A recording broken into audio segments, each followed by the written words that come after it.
Hello everyone, कैसे हैं बच्चों। आइए आज हम स्टार्ट करते हैं इस वीडियो के माध्यम से अल्कोहल फिनॉल ईथर के वो बेस्ट 9 क्वेश्चंस, जिसमें हम लोग सीखने वाले हैं कि कैसे हम 9 मिनट के अंदर 9 क्वेश्चन को सॉल्व करते हैं। तो बेटा आप अपने पेन और कॉपी को लेकर बैठिए। ये बहुत ज्यादा इंपॉर्टेंट क्वेश्चंस है।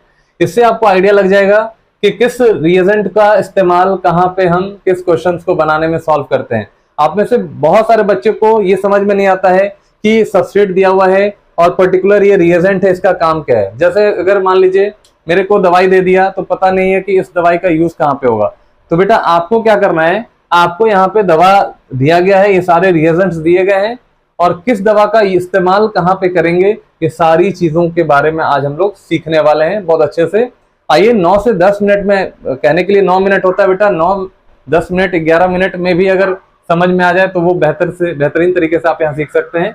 तो आइए यहाँ पे हम बात करते हैं कि इन क्वेश्चंस को देखिए और ये क्वेश्चन क्या कह रहा है इसको समझने का कोशिश करते हैं। तो बेटा ध्यान से देखिए, पहला हमारे पास अल्कीन दिया हुआ है, देखो अल्कीन है और यहाँ H3O+ है, यानी हाइड्रोलिसिस करना है।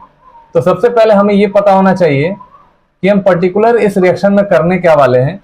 तो हमारे पास रिएजेंट क्या है, H3O+ है और जानते हैं कि अल्कीन के साथ अगर ये है तो ये हाइड्रोलिसिस करेगा, यानी कि पानी में H2O है ना, पानी का फॉर्मूला H2O है। अब बेटा देखो H2O का क्या होगा, H और OH होता है, तो यहाँ पे H अलग हो जाएगा, OH अलग हो जाएगा। अब यही हमें क्या करना है, यहाँ पे ऐड करना है। सिंपल तरीके से मैकेनिज्म आपको यहाँ पे पहले भी पढ़ाया जा चुका है, वीडियो में आप जाके देखिए, प्लेलिस्ट में आपको वहां पे कंप्लीट मैकेनिज्म मिल जाएगा। और मैं आपको सिर्फ ट्रिक सिखाता हूं कि कैसे ट्रिक की मदद से क्वेश्चन आपको दिया जाएगा, रिएजेंट दिया जाएगा, कैसे आप सेटिंग करेंगे, आपको मैं वही सिखाने वाला हूं। तो बेटा ध्यान से देखिए, H2O में H और OH है, तो इस वाले H और OH में क्या करना है, हमें H की सेटिंग करनी है और OH की सेटिंग करनी है। तो देखिए क्या करेंगे, आप पाई बॉन्ड को तोड़ना है, पाई बॉन्ड को तोड़ने के बाद कार्बोकैटायन आपको बनाना है, क्योंकि यहाँ पे मैकेनिज्म आपका कार्बोकैटायन के थ्रू होता है। तो कार्बोकैटायन बनाना है और कार्बोकैटायन उस कार्बन पे बनाना है जो सबसे ज्यादा स्टेबल हो। तो बेटा यहाँ पे अगर बनाएंगे तो ये आपका 2 डिग्री होगा, तो यहाँ पे 3 और 3 अल्फा हाइड्रोजन से, यानी कि 6 अल्फा हाइड्रोजन से स्टेबल होगा, ठीक है ना। इसका मतलब है कि हम यहाँ पे अगर कार्बोकैटायन बनाते हैं तो यहाँ पे मात्र यहाँ पे 2 ही अल्फा हाइड्रोजन से स्टेबल होगा, इसलिए हम कार्बोकैटायन यहाँ नहीं बनाते हैं, कार्बोकैटायन हम यहाँ बनाते हैं। अच्छा, ये कार्बोकैटायन कब बना, जब हमारा H यहाँ पे ऐड हुआ। तो बेटा देखो यहाँ पे क्या करते हैं, हम यहाँ पे लिखते हैं CH3 CH और यहाँ पे हमारा हो गया CH3 और यहाँ पे कार्बोकैटायन, ठीक है ना। चलिए सबसे पहले एसिडिक वाले प्रोटोन का हम वहां पे एडिशन कर दिए।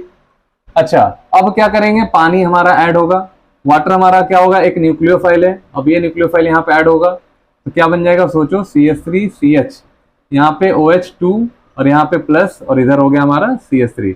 और फाइनली बेटा यहाँ से H+ निकाल दो, तो सीधा सीधा हमने यहाँ पे क्या लिख दिया, OH लगा दिया, यानी कि प्रोपेन 2 ऑल होता है ना, ये हमारा प्रोडक्ट बन गया। तो सिंपल आप ऐसे समझिए कि डबल बॉन्ड रहेगा, पाई बॉन्ड को तोड़ना है, H वहां लगाना है जहां पे हाइड्रोजन ज्यादा है और OH वहां लगाना है जहां पे हाइड्रोजन कम है। देखिए H वहां लगा है जहां हाइड्रोजन ज्यादा है, OH कहां लगा है जहां पे हाइड्रोजन कम है। इसीलिए ध्यान से समझ लीजिए कि इस वाले रिएक्शन को हम लोग मार्कोनिकॉफ रूल के थ्रू हम यहाँ पे इस क्वेश्चन को सॉल्व करते हैं।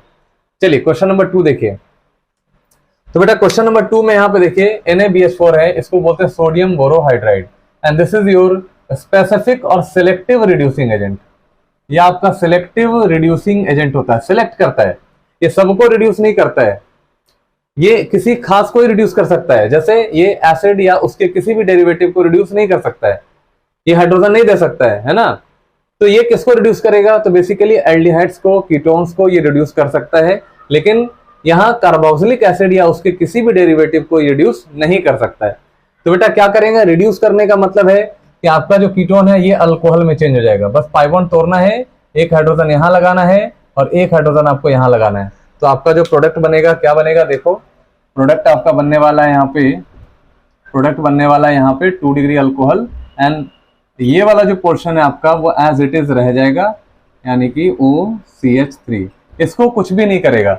लेकिन अगर लिथियम एल्यूमिनियम हाइड्राइड ले लेते तो इसको भी रिड्यूस कर देता है ना, इसको अल्कोहल में चेंज कर देता, तो वो हमें लेना नहीं। फिर से बेटा देखिए NaBH4 है, क्या करेगा, देखो आप शॉर्ट ट्रिक करते हैं, एकदम ट्रिक से बताते हैं आपको, डायरेक्ट एकदम क्वेश्चन एग्जाम में बनाओ, कहीं कोई दिक्कत नहीं है। बस यहाँ देखिए, अगर कीटोन रहेगा 2 डिग्री अल्कोहल बनाना, यहाँ पे ध्यान रखिएगा 2 डिग्री अल्कोहल बनाना। और अगर एल्डिहाइड रहेगा तो 1 डिग्री अल्कोहल बनाना। कैसे? CHO हटाओ और CH2OH लगाओ, बस आपका यही काम है, यही करना है आपको, है ना। CHO हटाइए, CH2OH लगाइए, बन गया आपका CH3 CH2 CH CH3 और CHO हटाओ और CH2OH लगाओ, बस इतना कर देना, आपका क्वेश्चन सॉल्व हो जाएगा, है ना। रिडक्शन में यही होता है, एल्डिहाइड किस में चेंज हो जाता है? अल्कोहल में चेंज हो जाता है। कीटोन किस में चेंज हो जाता है? अल्कोहल में चेंज हो जाता है। चलो यहाँ पे देखो, कह रहा है give the structure of the product you would expect when each of the following alcohol react with these reagents. तो बेटा यहाँ पे देखिए, यहाँ पे आपको ना रिएजेंट्स दिए गए हैं, मतलब आपको यहाँ पे दवा दिया गया है। अब दवा का अलग अलग दवा है एक ही बीमारी के लिए, है ना। अब देखते हैं प्रोडक्ट क्या क्या बनता है, अलग अलग दवा। अब देखिए ध्यान से यहाँ पे समझिएगा, यहाँ पे है ब्यूटेन 1ऑल। तो अगर ब्यूटेन 1ऑल को हम HCl और ZnCl2 के साथ रिएक्शन कराते हैं, इसको कहते हैं लुकास रिएजेंट। लुकास आप लोग सब जानते होंगे। जिन लोगों को लुकास रिएजेंट नहीं समझ में आता है, आप जाके प्लेलिस्ट में जाइए, वहां देखिए, कंप्लीट आपको लुकास रिएजेंट का वीडियो मिल जाएगा कि इसका यूज कहाँ पे है और क्या करते हैं। तो बेटा देखो, मैं शॉर्टकट में आपको बताता हूं कि लुकास रिएजेंट जो होता है, ये आपको क्या करता है, ब्यूटेन 1ऑल को ये चेंज कर देता है हालाइड्स में, है ना। तो यहाँ पे ब्यूटेन 1ऑल का स्ट्रक्चर देखिए मैं बना रहा हूं, CH3 CH2 CH2 CH2NOH। तो बेटा ध्यान से देखिए, ये हमारा 1 डिग्री अल्कोहल है। अब ये 1 डिग्री अल्कोहल है, हमने HCl और ZnCl2 ले लिया, क्या होगा, इस 1 डिग्री अल्कोहल का यहाँ से OH हटा देगा, यहाँ Cl लगा देगा। तो ये प्रोडक्ट आप बनाइए, CH3 CH2 CH2 CH2 और Cl, यानी हलाइड का फॉर्मेशन हो गया। ध्यान रखिएगा कि 1 डिग्री हलाइड को बनाने में काफी टाइम लगता है, लगभग 20 से 25 मिनट का टाइम आपको लगता है ये प्रेसिपिटेट का फॉर्मेशन होने में। ये आपका PPT जो बना है ना, 20 से 25 मिनट का टाइम लग जाता है 1 डिग्री वाले को, क्योंकि इसका रेट ऑफ रिएक्शन बहुत ही कम होता है ना। चलिए HBr का रिएक्शन देखते हैं, सेम काम यहाँ करेगा। HBr वही काम करेगा जो यहाँ पे ये लुकास रिएजेंट काम कर रहा था। बेटा क्या करेंगे हम, HBr के प्रेजेंस में सबसे पहले आप यहाँ प्रोटोनेशन कराइए इस वाटर पे। जैसे ही प्रोटोनेट होगा, यहाँ पानी बनेगा। देखो यहाँ पे आपका CH3 CH2 और यहाँ पे आपका यहाँ पे हो गया CH2 और यहाँ पे हो गया बेटा OH2 प्लस। क्यों H प्लस? देखो यहाँ पे Br पे माइनस होता है ना, H पे प्लस होता है। तो पानी का जो लोन पेयर है, ऑक्सीजन का लोन पेयर, वो इसको मिलेगा। जैसे ही मिलेगा OH2 बनेगा। अब देखो पानी बन के यहाँ से बाहर, देखो पानी बन के बाहर, जैसे ही पानी बन के बाहर हो गया, इस वाले कार्बन पे प्लस चार्ज आ गया। अब बेटा ध्यान से देखिए, ये कार्बन आपका 1 डिग्री कार्बन है, यहाँ 1 डिग्री कार्बोकेटायन है। अब क्या होगा, बगल में हाइड्रोजन देखो, यहाँ से हाइड्राइड की शिफ्टिंग हो जाएगी यहाँ पे, और यहाँ पे कुछ सीन देखने को आपको ऐसा मिलेगा, CH2 CH प्लस चार्ज और यहाँ पे आपका CH3, ठीक है ना। अब फाइनली आप देखो, ये जो कार्बोकेटायन है ये ज्यादा स्टेबल है as compared to this carbocation, क्योंकि यहाँ पे सिर्फ 2 अल्फा हाइड्रोजन से स्टेबल था, लेकिन यहाँ पे 3 और 2 5 अल्फा हाइड्रोजन से स्टेबल है।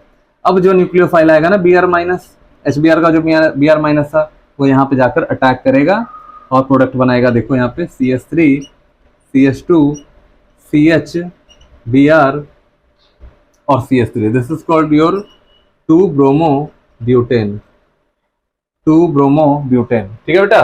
तो यहाँ पे इस तरह से हमारा 2 ब्रोमो ब्यूटेन का फॉर्मेशन हो गया, यानी HBr का एडिशन होता है। ध्यान से समझ लीजिए, यहाँ पे अल्कोहल जहां पे है वहीं पे Br का एडिशन मत कर देना या सब्स्टिट्यूशन मत कर देना, क्योंकि यहाँ पे करोगे तो ये लेस स्टेबल होता है। और जानते हो आपकी यहाँ पे जो ये रिएक्शन होता है, इस रिएक्शन को हम लोग क्या कहते हैं, सब्स्टिट्यूशन रिएक्शन कहते हैं, है ना। OH को हटाना है और Br को लगाना है, लेकिन ध्यान में रखना है कि OH हटता है पानी के फॉर्म में, अब पानी जब निकलता है तो कार्बोकेटायन बनेगा। अब उस कार्बोकेटायन की आपको स्टेबिलिटी चेक कर लेनी है कि कार्बोकेटायन लेस स्टेबल है कि ज्यादा स्टेबल है। अगर वो लेस स्टेबल है, 1 डिग्री पे है, तो उसको कोशिश करिए 2 डिग्री पे लाने का इफ पॉसिबल, है ना। उसके बाद ही आपको मोस्ट स्टेबल कार्बोकेटायन पे Br का अटैक करवाना है। Br अटैक कर जाएगा, फाइनल आपका प्रोडक्ट बन जाएगा। चलिए SOCl2 का तो आपने पहले भी देखा इसकी पहले वाली वीडियो में, बस यहाँ पे OH को हटाना है, कोई रीअरेंजमेंट करने की जरूरत नहीं है, Cl को लगा दीजिए। यहाँ पे आपका जो प्रोडक्ट बनेगा बेटा ध्यान से देखिए, CH3 CH2 एंड Cl। तो यहाँ पे हमारा C amount of C product बन गया। चलिए सेम काम हम यहाँ पे भी करते हैं। 2 मिथाइल ब्यूटेन 2ऑल है, देखो 2 मिथाइल ब्यूटेन 2ऑल, ब्यूटेन 12 हो गया, 2 पे मिथाइल हो गया CH3, देखिए 1 2 3 और 4, 2 मिथाइल ब्यूटेन 12 हो गया। तो बेटा HCl और ZnCl2 का रिएक्शन कराएंगे, लुकास टेस्ट हम कराते हैं। देखिए यहाँ पे बहुत आसान तरीके से देखिए, ये आपका 3 डिग्री अल्कोहल ऑलरेडी दिया हुआ है और यहाँ पे ZnCl2 लेने की भी जरूरत नहीं थी, है ना, फिर भी इसने लिया है। HCl का रिएक्शन कराइए, आपको क्या करना है, बस OH को हटाना है और Cl को पुट अप कर लेना है। तो C यहाँ पे आपका ऊपर CH3 लगा है और यहाँ पे आपने Cl लगा दिया, तो ये आपका प्रोडक्ट फाइनल प्रोडक्ट बन गया, है ना। हाँ, इसको बनने में आपको 1 से 2 मिनट का ही वक्त लगेगा, क्योंकि आप जानते हैं कि यहाँ पे जो ये प्रोडक्ट, ये जो सबस्ट्रेट है, दिस इज 3 डिग्री अल्कोहल। अब 3 डिग्री अल्कोहल से जो 3 डिग्री हैलाइड बनता है, ये 1 से 2 मिनट में ही आपका तैयार हो जाता है, क्योंकि रेट ऑफ रिएक्शन यहाँ पे 3 डिग्री वाले का ज्यादा होता है। तो बेटा HBr का रिएक्शन देखो कराएंगे, फिर से हम यहाँ H का अटैक कराएंगे, यहाँ पानी बनाएंगे, वाटर बाहर चला गया, जैसे ही पानी बाहर गया यहाँ पे कार्बोकेटायन बना। अब देखो इस कार्बोकेटायन को स्टेबल करने के लिए कितने अल्फा हाइड्रोजन है, तो यहाँ पे स्टेबल करने के लिए देखिए यहाँ पे 3 to 5 5 3 8 अल्फा हाइड्रोजन है। अगर पानी बन के यहाँ से बाहर चला गया, कार्बोकेटायन यहाँ बनेगा, 8 अल्फा हाइड्रोजन से स्टेबल है, तो सीधा सीधा आपको Br को यहीं पे लगा देना है। यहाँ पे आप क्या करेंगे, सीधा सीधा यहाँ पे Br को लगाइए, ऊपर CH3 आपको ऑलरेडी पहले से लगा हुआ है ना। तो बस OH को हटाना है और Br लगाना है। अगर वो ऑलरेडी 3 डिग्री है और कहीं कोई स्टेबिलिटी का कोई चांसेस वगैरह नहीं है, रीअरेंजमेंट का कोई चांसेस नहीं है, तो आप इसको ऐसे करेंगे। चलिए देखते हैं ये क्वेश्चन। तो बेटा SOCl2 है, फिर से अगेन मैं वही कहूंगा, जहां पे OH है आपको बस वहां पे Cl को पुट ऑन कर लेना है। देखिए यहाँ पे आपको क्या करना है, Cl लगाना है, यहाँ पे आपका CH3 हो जाता है। तो ये हमारा कहानी था, ये क्वेश्चन था, इसको प्रैक्टिस करिए, ये बहुत इंपॉर्टेंट क्वेश्चन है। ऐसे क्वेश्चंस आपके एग्जाम में फ्रिक्वेंटली देखे जाते हैं, चाहे वो नीट का एग्जाम आप दे रहे हो या IIT का एग्जाम दे रहे हो या बोर्ड का एग्जाम दे रहे हो, हर एक जगह पे आपको ये सब क्वेश्चन देखने को मिलता है। एक बार प्रैक्टिस करिए, 9 मिनट में कोशिश मैं करता हूं आपको कि 9 बेहतरीन क्वेश्चन आपको कराऊं और आपकी प्रैक्टिस अच्छी हो जाए, आपकी बोर्ड में टॉप आप मार्क्स ला सके, अच्छा रैंक ला सके। Thank you, wish all the best, जय हिंद। चलिए नोट डाउन कर लीजिए इसको।